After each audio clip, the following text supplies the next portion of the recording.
So finally অপেক্ষা শেষ। সেই কবে থেকে আমরা দিন গুনছি আজকের এই স্পেশাল দিনটার জন্য। হ্যাঁ, আজ আমার দিদির গায়ে হলুদ।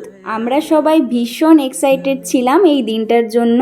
একদম সকাল সকাল ঘুম থেকে উঠে গেছি, ঘুম থেকে উঠেই ফ্রেশ হয়ে নিয়েছি। ঘুম থেকে উঠে বিশ্বাসই করে উঠতে পারছিলাম না যে আজ আমার দিদির গায়ে হলুদ। এখন তো বাড়িতে একটা উৎসবের মরশুম।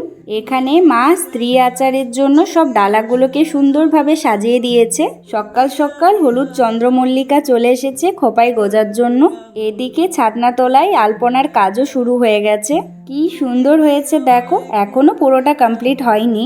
এই যে আমার বড় বৌদি গায়ে হলুদের জন্য হলুদটা বেটে নিচ্ছে। সবাই কিছু না কিছু কাজ করছে আর আমি সবার ভিডিও বানিয়ে বেড়াচ্ছি। আমার দেখা বিয়ের প্রথম রিচুয়াল শুরু হয়েছে। আমি অবশ্য জানি না এটাকে কি বলে, তবে বিয়ের এই নতুন নতুন রিচুয়ালগুলো কিন্তু দেখতে বেশ ভালোই লাগে। ওই যে মা আর মেয়ে বসে পড়েছে, তবে আমাদের ব্রাইডকে শুধুমাত্র ফটো তোলার জন্যই বসতে বলা হয়েছিল। এখানে ব্রাইডকে সেরকম দরকার নেই। এর মধ্যেই দেখি আমাদের হিরোইনগুলো সব এসে পৌঁছেছে। এতক্ষণে সময় হয়েছে আসার। আসতে না আসতেই শুরু হয়ে গেছে ছ্যাবলামি।